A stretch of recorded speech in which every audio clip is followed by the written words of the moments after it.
All right, guys. So we're going to be continuing the legacy of the White Hand Gang. We're going to be talking about Denny Meehan's successor, Richard Wild Bill Lovett. Wild Bill Lovett, born July 28, 1901, in a tenement on Plymouth Street. He'd claw his way to the top of Brooklyn's underworld. A tall, wiry Irishman with a temper that couldn't be matched. His gang, the White Handers, which consisted of mostly fresh off the boat immigrants from County Cork and Kerry in Ireland, ruled the waterfront from Pier 1 to Pier 35 along Brooklyn's Navy Yard, extorting longshoremen, hijacking cargo, and waging blood-soaked rivalries against the Italians. Now, Lovett hasn't always been the boss. The White Hand Gang first organized around 1900 in the Red Hood section of Brooklyn by the waterfront. They ran operations from a saloon at 25 Bridge Street, where they were the White Hand to the Italians' Black Hand that was operating in Manhattan mostly.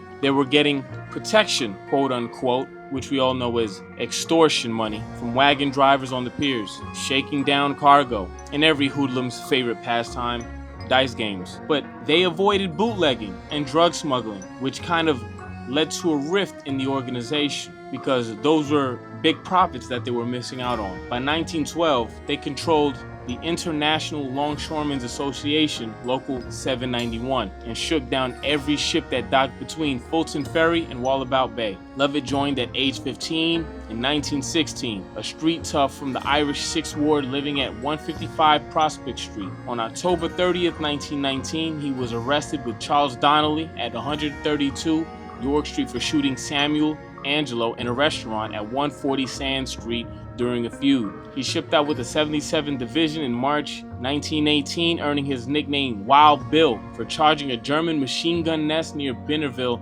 France on October 14, 1918. Discharged in May 1919, he returned to find Meehan murdered in his sleep on March 31st, 1920 at 452 Warren Street. A hit by 5 gunmen who were never caught. They pushed his child aside and carried out one of the most brazen hits up to that point. Lovett seized power on August 15, 1920, in the back room of Cusick's Bar at 203 Hudson Avenue, with lieutenants like Richard Pegleg Lonergan, who lost his leg in a 1917 dock accident. He turned the White Handers into a terror.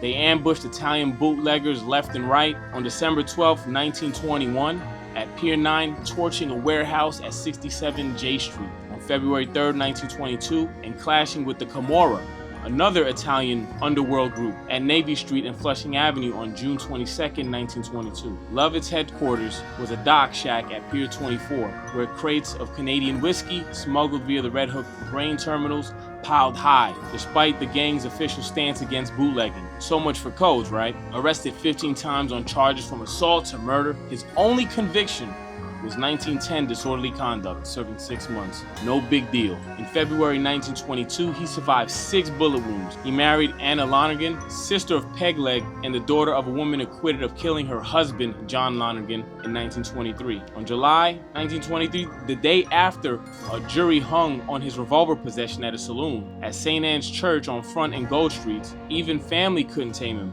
He was a drunk, a brawler, and a man who trusted nobody. By mid-1923, his empire started to show cracks. The NYPD Waterfront Squad, formed in January 1923 specifically to take them down, raided strongholds weekly. On January 3rd, 1923, Lovett was shot 3 times in the breast in a shanty at 289 Front Street. Recovering, but charged with violating the Mullen Gage law for a still and a homebrew, he vanished for 2 years, arrested again on May 9th, 1923, after the May 2nd murder of Timothy Quilty at 112 York Street. He evaded capture until a raid on Mauer Street, where a loaded revolver sat beside him. Released, he was rearrested May 27, 1923. After Frank Healy's killing at J and Plymouth Street, he was held for James Martin murder at Nassau and Gold Street, with a .45 found nearby. Lovett's heavy drinking spiraled after a botched hijacking on October 15, 1923. That Halloween, just 2 weeks later, he was drowning in his sorrows in a bottle of whiskey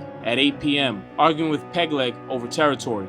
After 3 months of sobriety post-marriage, he fell off the wagon, reconnecting with some old friends like Joseph Flynn. As he lurched into the alley behind 958 Bridge Street at 11:47 p.m., 3 assailants, wearing long coats and fedoras, stepped out of the shadows of York Street. 5 .38 caliber slugs tore into his chest and neck. In under 4 seconds, his skull was crushed with a hammer or some kind of blunt weapon from the Dock Loaders Club nearby, where his body was found face down amid shovels and hoisting tackle at 8 a.m. November 1st by policeman James Ryan. He was dead for about 5-6 hours when they found him. After he's been shot and beaten, the killers escaped over rooftops to 23 Bridge Street. Whispers of Giuseppe Joe Masseria's men came into town on October 28th and executed the hit. That was the end of Wild Bill's reign at the top of the White Hand Gang. It was short but brutal, but as most of these gang wars go, that wasn't the last of it.